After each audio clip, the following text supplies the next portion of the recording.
Test, test, test. Just doing a quick audio test.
Okay, good evening, everyone. It is just after 6:30, so I'd like to call the meeting to order. You're good? Yep, okay. Yes, and just a reminder to those joining us by camera through the hybrid model to have your cameras on if you can, which you are doing, so we appreciate that. Right off the top, I think I also just say that I have official regrets from Councillor Hoffman, I believe, tonight. So just to get that out of the way. Why don't we start with O Canada? And we have technical difficulties, but are they really technical when Councillor Gordon gets to fill in with singing O Canada? So everyone, please stand and listen to our singer on council. O Canada, our home and native land, true patriot love in all of us command. With glowing hearts we see thee rise, the true north strong and free. From far and wide, O Canada, we stand on guard for thee. God keep our land glorious and free. O Canada, we stand on guard for thee. O Canada, we stand on guard for thee. Great. Thank you, Councillor Gordon. Why don't we do one of these for him? Well done. Well done. I appreciate that. It's actually nice to have, real O Canada sung by someone. That's a reminder for everyone listening that several years ago, we actually allowed people from the public to, if they would like to come and sing O Canada or play an instrument of O Canada, please, there's a form actually under the clerks, I believe, that you can fill out to do that. And so it'd be nice to get back into that kind of stuff. So feel free to do that. Okay, moment of silent reflection just as we move on with the agenda, please.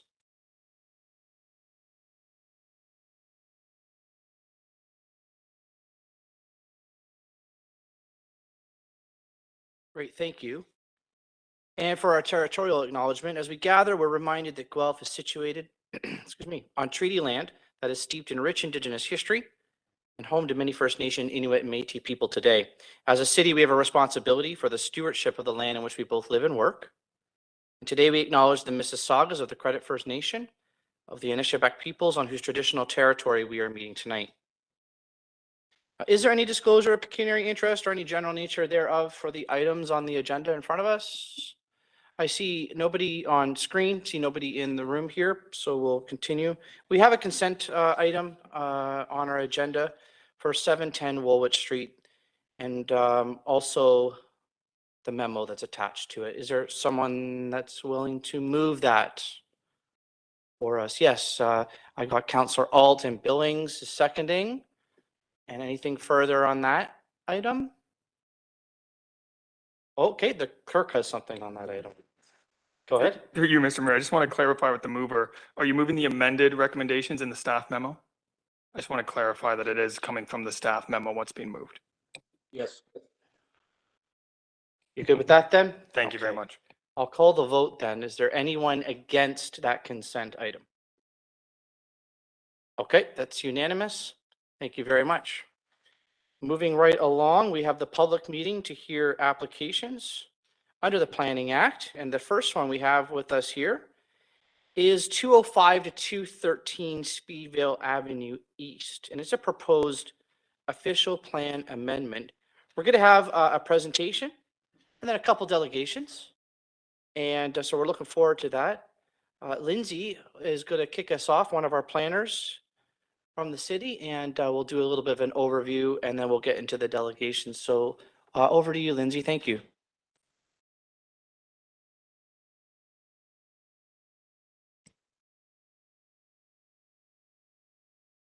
Good evening, Mayor Guthrie, members of council, staff, and residents.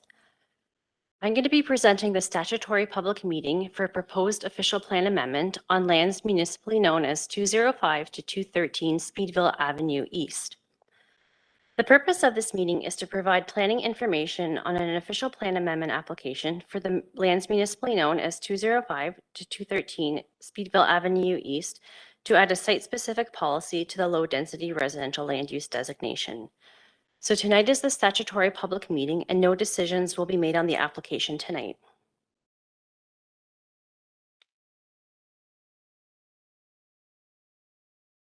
The subject lands are located at the southwest corner of Speedville Avenue East and Delhi Street and are composed of 4 properties municipally known as 205, 207, 211, and 213 Speedville Avenue East.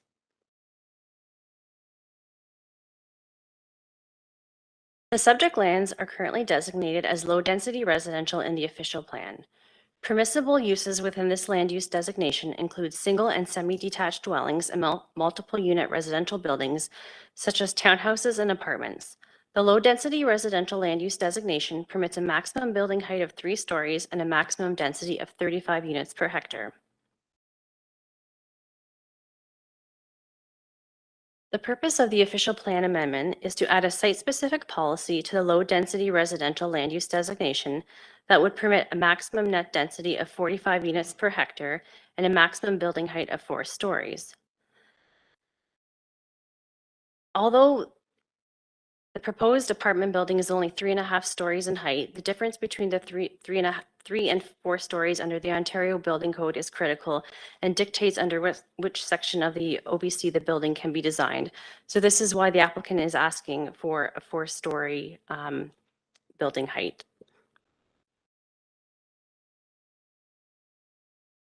The subject lands are currently zoned residential single detached in the zoning bylaw. There is an associated proposed zoning bylaw amendment with the proposed official plan amendment. Some of you may remember the statutory public meeting for the proposed zoning bylaw amendment application was held in April of 2019. So the original application proposed density bonusing under Section 37 of the Planning Act. However, due to provincial changes to bonusing provisions, the applicant has now submitted the official plan amendment.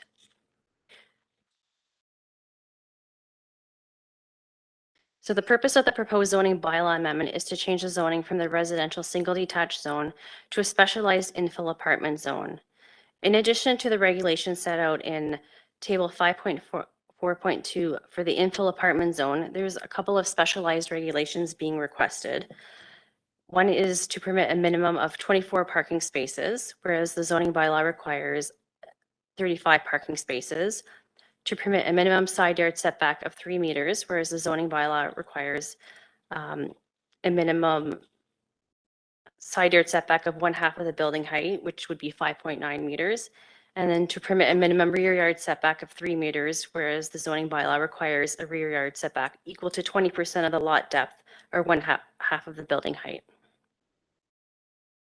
The proposed conceptual site plan is shown on the screen. Some of the key changes to the original plan that we saw back in 2019 include the elimination of the Speedville Avenue driveway. So now one full moves access is proposed along Delhi Street. There's been a revision to the parking layout and a revision to the building entrance and the addition of 1/2 story to the overall building height. So if you wish to be notified of any future revisions or decisions on this application, you can send an email to planning@guelph.ca and we will add your name to the interested parties list.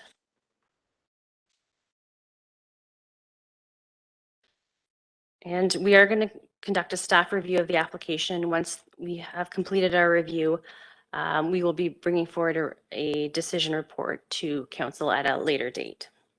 And that concludes my presentation. If there's any questions, I'd be happy to answer them.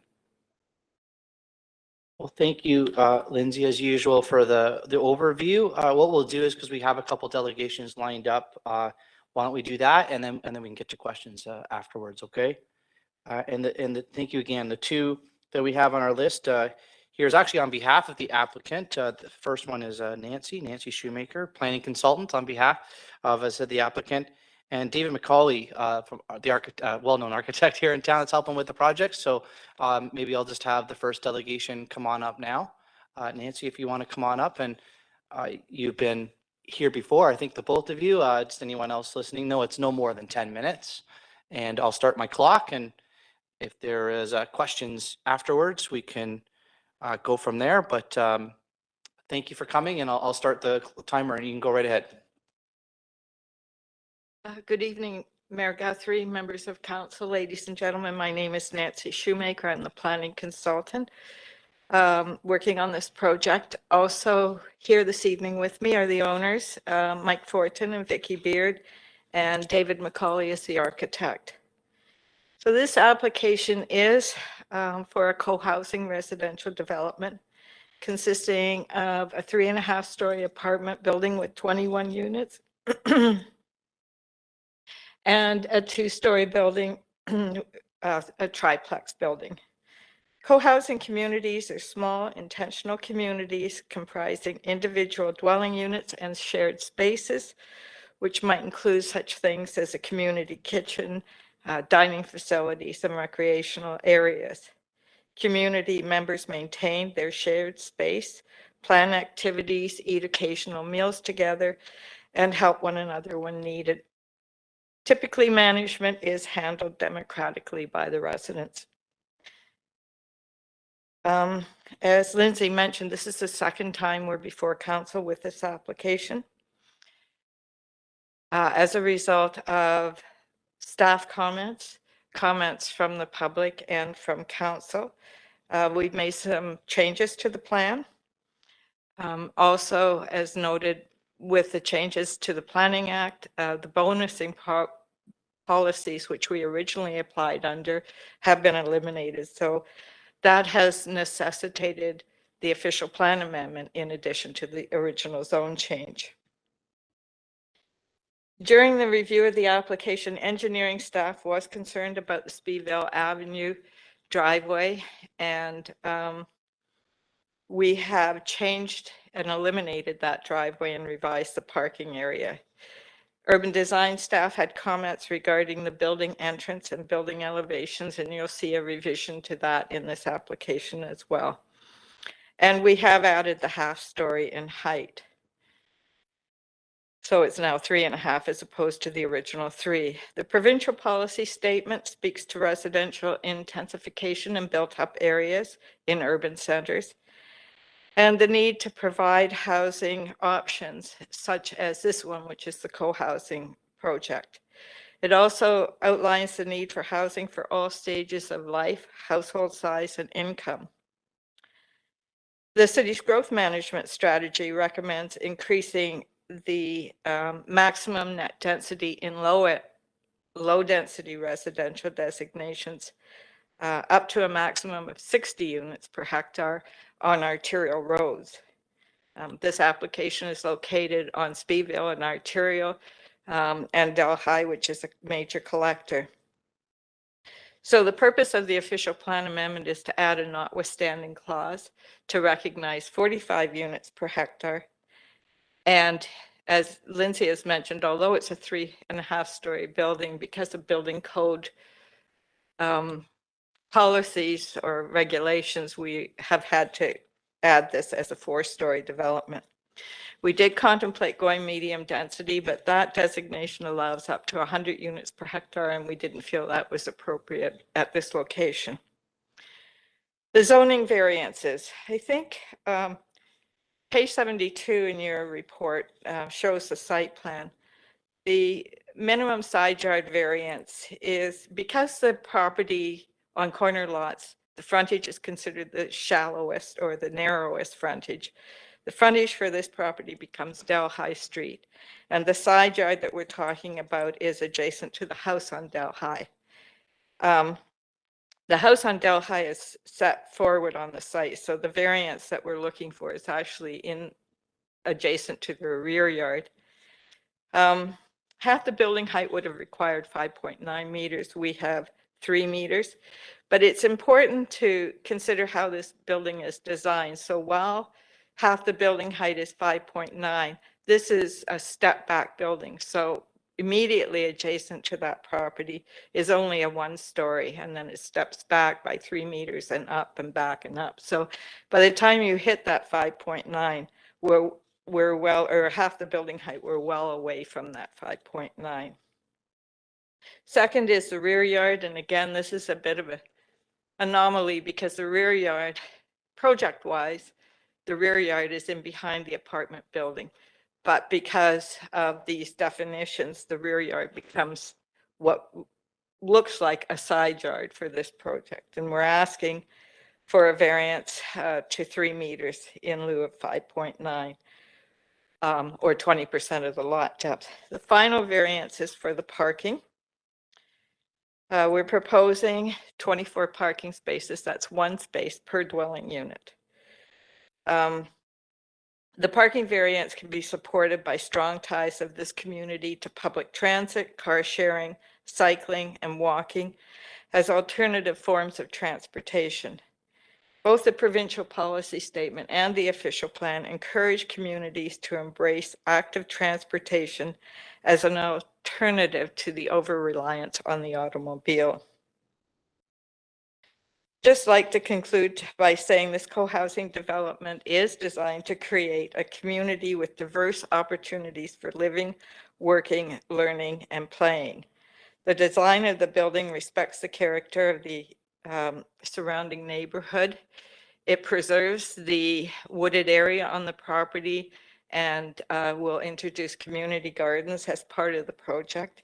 It will create inviting and accessible gathering spaces that will promote social, cultural, and economic interactions. And the community will be accessible to all and provide a full range of mobility options, including walking, cycling, transit, and driving.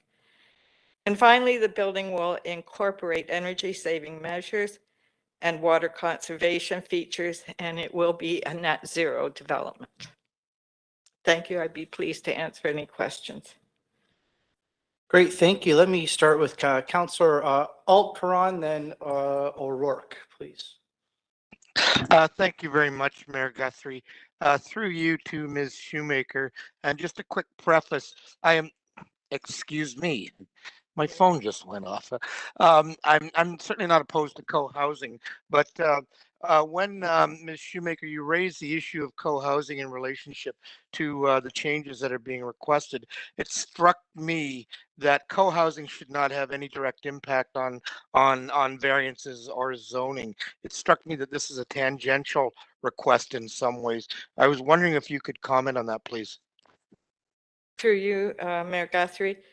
I wasn't speaking of co-housing in terms of the variances being required. I was speaking about co-housing as an opportunity for a different form of housing, and that's what the provincial policy statement is, encouraging municipalities, and your own official plan talks about different opportunities for housing. So co-housing is one of those different forms of housing. It's not the traditional apartment or townhouse.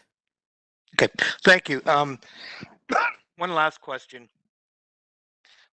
The setbacks. I'm wondering, in your opinion, is this request significant?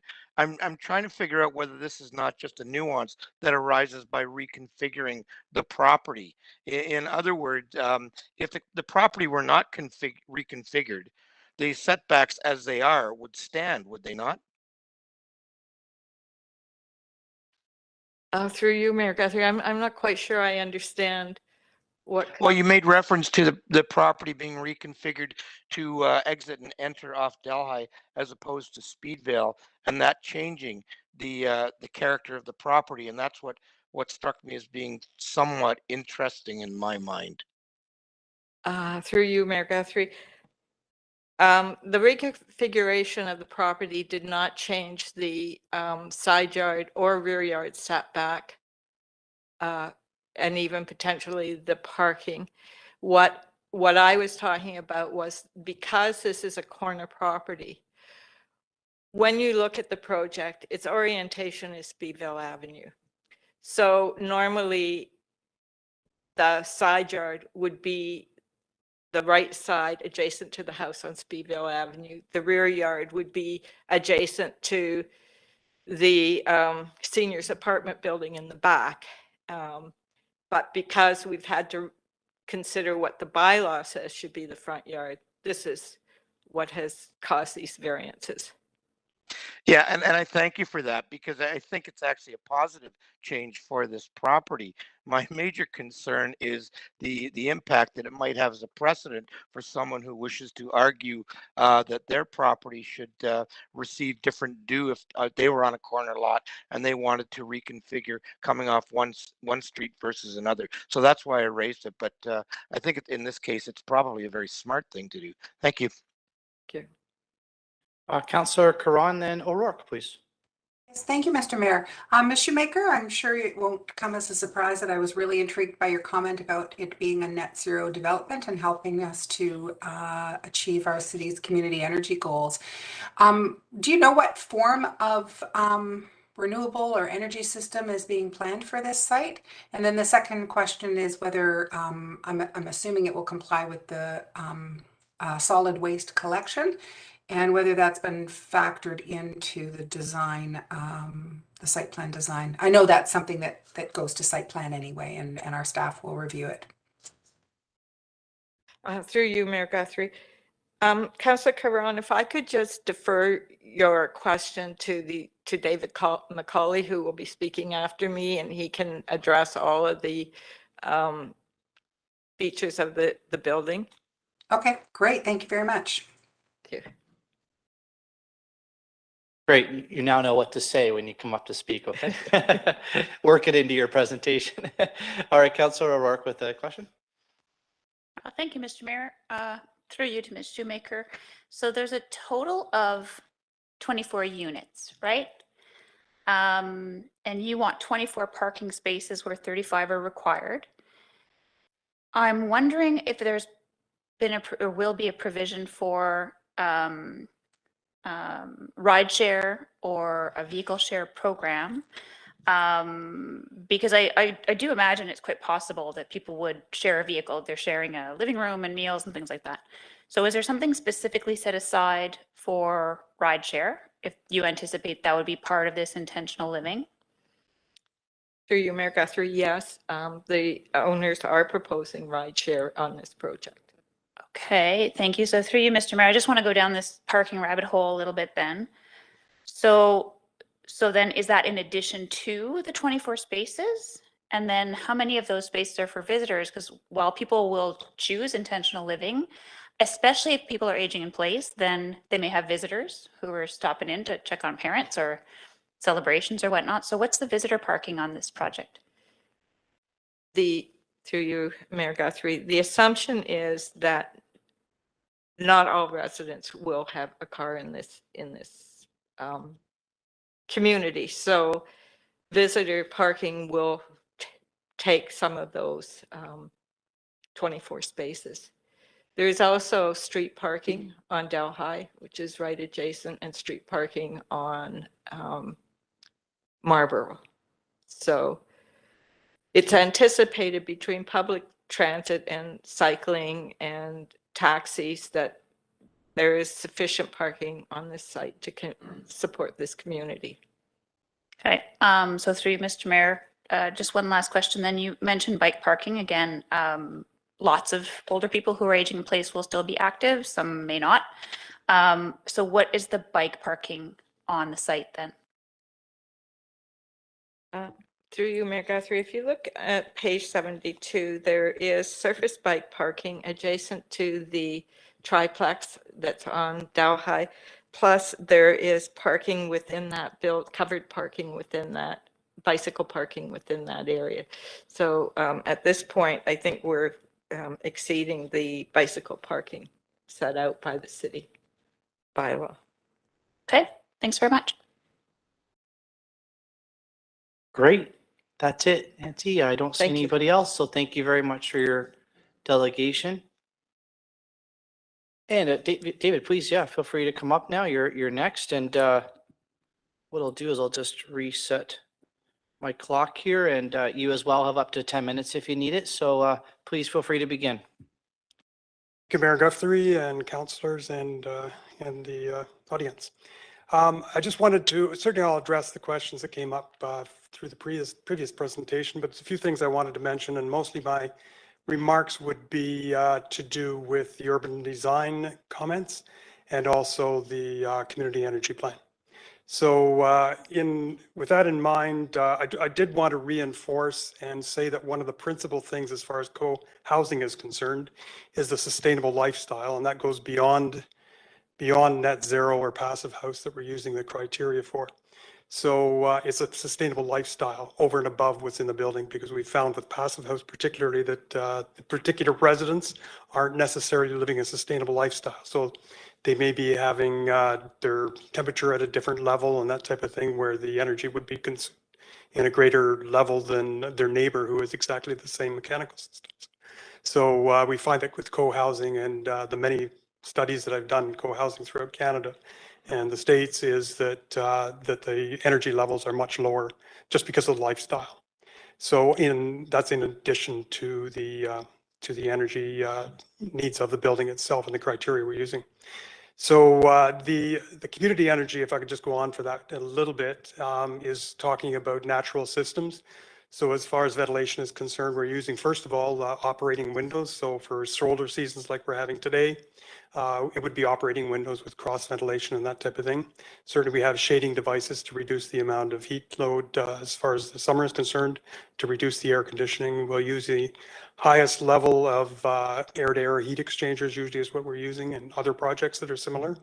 And we're certainly using rainwater harvesting as a water conserving device, and using that for toilets and vegetation infiltration. So I think there's a number of things that we can use. I can go into the details, but that's probably something more for even building code review. So we'll go through that. As far as urban design is concerned, there's a number of things that are addressed with the project in terms of the redesign that we've done in terms of orienting the entrance. And what we've done is step the building back so there's views into the urban woodlot that's been well established for a number of years. So that's the feature of the site, and somewhat orienting the entrance toward Speedville, which is, as been mentioned, the main entrance of the street. And looking with the residents, I think 17 of the units are facing into that urban woodlot as a prime site, but they also have access to a central core facility that's shared with all the residents. So there's a number of things to do with the urban design. The entrance is facing there. We have a very well-developed drop-off area as well. So in terms of addressing the parking, as has been mentioned, it's designed for age in place, not for seniors necessarily, but diverse community. But there's a very good drop-off area for parcel deliveries, for instance, which is often neglected, but also for Ubers or taxis and that type of thing, or visitors parking. So that's there. We've also made some attempt to reach some of the neighbors, particularly the places of worship in the neighborhood. There's, I think I counted over 300 parking spaces just in the places of worship within a couple of blocks of this particular site. I got to say that we don't have approval on those at this particular time, but we're negotiating quite realistically with one of the private landowners adjacent to the property as well to receive some off hours visitors parking there as well. So I think that's being addressed there. I can probably better respond to any of the questions that might be addressed, but certainly looking forward to making a more full presentation at the next appearance for a decision meeting. So that, Mr. Guthrie, that's my presentation so far. No problem. Thank you, David. And I just want to check back with Councillor Karan that if that was, yeah, got a thumbs up. Okay, just want to make sure that was covered off. I don't see anything further. So thank you very much. Okay, thank you very much. Appreciate it. Yeah, thank you. So those were the only two delegations that we had that had signed up, but because it's the regular planning meeting for the first kind of kick at this, I have to just leave it to our clerks just to kind of see if there's anybody that wants to maybe call in, or if there's any. First of all, is there anyone in the room that would like to speak to this this matter? There's no one in the room. So because we're hybrid, I just gotta give it maybe 4 or 5 minutes or so. If I could just ask everyone to mute and you can turn off your videos. The number there is 519-837-5603 if anyone would like to call in. Okay, and we'll come back here in 4 or 5 minutes or so just to kind of see if anyone wants to discuss this further. Okay, thank you.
Okay, I'm going to call the meeting back to order, everybody.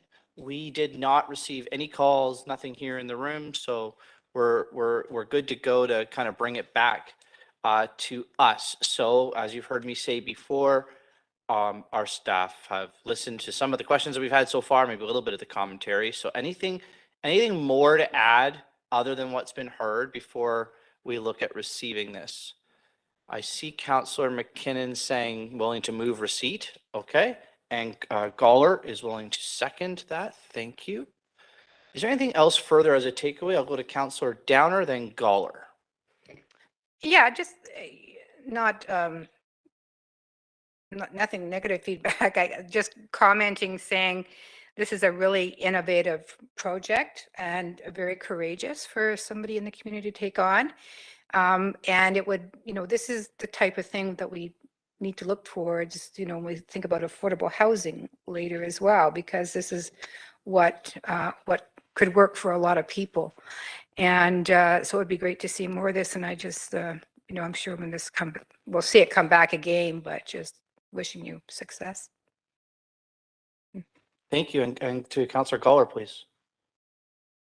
Thank you, and through your worship, just comments. I really like this development. I think that if we're going to see reduced parking anywhere in the city, it's projects like this, where community, the people who will be living there will have the expectation ahead of time that they will not each have a car or two cars.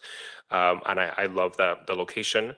I'm really excited for the changes from the first proposal to this proposal, and I just wanted to highlight that this is a unicorn in terms of the net zero. I wish that more development proposals would come like this, that would give us that opportunity for possibly affordable housing and then a net zero designation right off the bat. I thank you for bringing that forward. Great, thank you. Councillor Gordon, please. Thanks. I'll just add one thing, Mr. Mayor. I was speaking with my Ward 2 colleague a moment ago, and I'm very impressed with this proposal and the possibilities that it poses. And another thing that hasn't been mentioned too much, its particular location with its proximity not only to the downtown through our trails system, but to that great asset of Ward 2, which is the plaza up at the corner. I could live in one of those things and never need a car. And so I think in pushing that envelope a little bit, we could be setting a valuable precedent for walkable communities, which we have to have more of. Thank you. Great. I don't see anyone on the screen other than to say, again, congrats. It's been, I live near there, so I drive by the area all the time, and I always keep saying, when's this application coming back?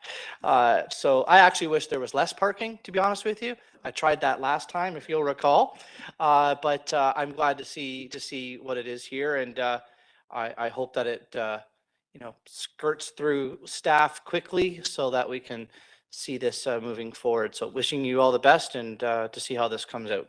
With that, I'll call the vote just on receiving. Is there anyone against that? No, so that's unanimous. So you're good. So thank you very much again for coming down. Okay, we are going to move along then. We're now at, actually it's our last item for discussion here, which is the York Road and Elizabeth Street Urban Design Concepts. It's the recommendation report. Again, we're going to have a presentation from David DeGroot, our senior urban designer on staff here.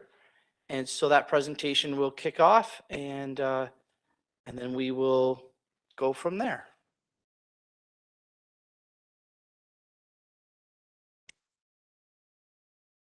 Good evening, Mayor and members of Council. I'm happy here to present the recommendation for the urban design concepts for the York Road and Elizabeth Street area. And as many of you will recall, this is the third and final portion of a project called the York Elizabeth Land Use Study and Urban Design Concept Project, which began a couple of years ago. And it included three main tasks. The first was a background report, and that was completed in September of 2020. Last year, we were before you with a recommended land use study, which was completed in May 2021, which made a number of recommendations regarding land use in the area that have been rolled into shaping Guelph and some of the other ongoing official plan review projects we have going on right now. And the third task, which is the final one and which is before you today, is urban design concept plans, which, you know, really what we're trying to do is take some of that text heavy documents that we brought you before and start to show some diagrams about what redevelopment in this area could look like. And I think we've done this in a number of other areas around the city. And we have had success in terms of both for people that are looking to develop in the area, having understanding more quickly than reading all the policies about, you know, what is the type of development the city is looking for in this type of area and what kind of intensification are we looking for. So again, the intent here is to create a land use study and urban design concepts that respect the natural, cultural, and cultural heritage of the area. And this is the study area here around York and Elizabeth Street. Unsurprisingly, there's a map here that shows the boundary, which I won't get into. I think the only thing that I think we pointed out a number of times, but I will again tonight, is that the Imico lands, which are at 200 Beverly Street, are within the study area boundary. But through this project, we're not re-examining the council approved vision for those lands. So this was the map that we brought about a year ago and made a number of recommendations. So this was the approved land use study from 2021 that again recommended that this area will remain predominantly employment area while making some changes to allow for intensification along York Road and for change in this area. This was based on a background report, which I mentioned before. A key issue in this area was land use compatibility in terms of how to integrate sensitive land uses and employment uses. And staff made recommendations about only introducing residential where it will impact the viability of existing employment uses. So as part of that project, there was also a vision that was put forward, and I won't go through that again, but just reminding you and those that are watching that this area is the vision that was put forward after community consultation, and this background information was that this area remain primarily a business, commercial, industrial area, while allowing for an appropriate level and scale of residential intensification in some areas, again to increase population along with supporting economic and employment growth for future generations. So now moving to the urban design concept plans, which again build on and start to illustrate what that looks like. These concept plans are intended to start to illustrate, and as I said, put some diagrams to the text that show the type of intensification that we are anticipating in this area and demonstrate the land use directions from the York Road Elizabeth land use study. So just briefly on engagement, the draft urban design concept plans were considered by council on December 6th of 2021. In addition to the council meeting, we had a community engagement that occurred through January and February, including an online presentation and feedback through Have Your Say at guelph.ca. And we also made a presentation to Heritage Guelph showing the draft concept plans as well. So what did we hear through that engagement process? In general, there was support for the document. Some of the comments that we received was especially an emphasis on supporting enhancing existing streetscapes and active transportation in particular, and supporting green space and parkland, which was certainly a focus of the land use study. In response to some of the feedback we received, we ensured that there was additional support for active transportation in the document, including in each of the study areas that we'll get to. And we also provided additional clarity in regards to transition between employment and residential uses, which is a key consideration in this area. So I won't go through the demonstration sites in detail, but there are 3 of them, and we provided design directions for each of these areas. The first one is located along Stevenson Street, basically going north-south between York and Elizabeth. And again, this diagram starts to take some of those diagrams and categories and start to show the kind of massing that can be anticipated in this area. I think it's important to note, and I think this came in the correspondence, is that the colors on these diagrams don't indicate land use designations. What we were really trying to show is trying to give an idea of the type of massing that we could see. So the orange color in this massing diagram indicates demonstration of new potential buildings or building additions. Teal shows existing buildings and purple shows cultural heritage resources that were identified earlier. If someone reviewing this, and as stated in the document, wants to look at what land uses specifically are permitted in this area, then the official plan and changes made through those would clearly demonstrate the land uses in these areas. Second area was at the intersection of York Road and Victoria. This area has a number of land use designations, including mixed business and commercial mixed use center on the east side. So again, this is a massing diagram, again, trying to sort of show the type of development that we are anticipating. The commercial mixed use area, and this again gets into one of the challenges of this area, is that interface between employment and residential uses. So for example, you could do more density in this area, but again, there are detailed studies that must be done to ensure land use compatibility, as was identified earlier through the land use compatibility analysis staff completed. And lastly, the last area we looked to was in the area of Sloan and White Street, Beaumont Crescent, and City View Drive South and York Road. And this area was more of the residential area, so a place where we do anticipate more residential redevelopment, especially along York Road, and allowing for small-scale commercial uses on the ground floor with mid-rise development, and allow for that framing of the interior reformatory lands across York Road.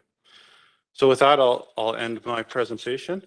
And again, the recommendation before council is that these be approved and that staff be directed to use these principles and design directions to guide future development applications within this area of the city.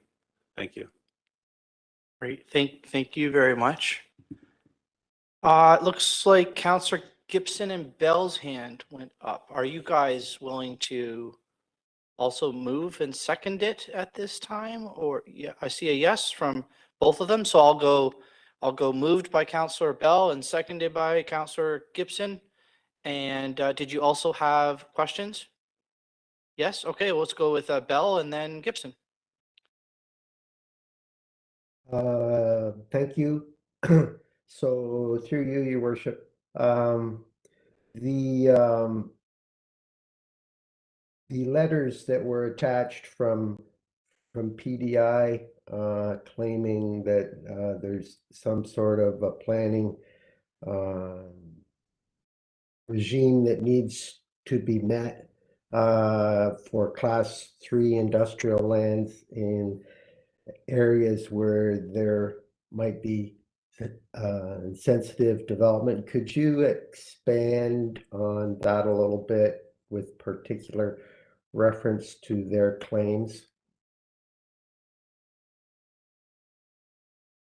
Through you, Mr. Mayor, the first thing that this project did was to do a land use compatibility study to look at this issue in particular. And so essentially what it says is that if you're going to introduce more sensitive land uses, there are a number of technical studies that need to be completed. And those are, issues of noise, vibration, dust, and odor. And so there are under the provincial regulations certain guidelines in terms of how to complete those studies. And basically as part of a development application, they would have to be submitted as part of the complete application to justify a change in land use. Thank you. So that means, as with any other development application, that where where the developer would have a transportation study or a shadow study, that those studies would have to be done. It doesn't presuppose that there would be an outcome of a minimum separation distance of 300 meters. Is that correct? Yeah, that's correct. The guidelines talk about flagging when those studies have to be complete, and then there's an application, and they have to complete those studies to look at the specific area. Thank you. And I really like the idea that you're closing off the end of Beaumont there for some additional residential. I think that was a good move. Thank you. Thank you, Councillor Gibson. Thank you, through you, Mr. Mayor. Borderlining on comment, but I do want staff to sort of weigh in here. It's just the change. So we don't really see a before and after zoning here along York Road, but I would like staff to comment on, you know, the service commercial aspect of the study area, what it was and what it is now. It seems to me like the service commercial area has which is basically roadside support businesses, has shrunken down around is it Stevenson and Elizabeth area, and then whereas York Road itself is, you've opened up the zoning to a mix of different business types. Yeah, I think I would generally characterize it as that along York Road east of Victoria, especially as you move further eastward, there's an opportunity for true mixed use development to happen in terms of commercial on the ground floor and residential above. Then as you move westward, as you get closer to the industry, you may see more commercial type development. And then west of Victoria, it's about sort of integrating into the surrounding residential area in terms of intensity. Great, thank you for that. I guess maybe a quick comment, Mr. Mayor. I appreciate staff and their efforts on this file, opening up the opportunities for businesses along York Road. Service commercial, while it is a commercial zoning, it is quite restrictive in sort of different types of offerings, retail, for example. So I do appreciate that, and I think that it's going to do well in terms of reinvigorating interest and investment in the corridor. So thank you. Great. Is there any other comments before I call the vote on this? Yes, Councillor O'Rourke, please.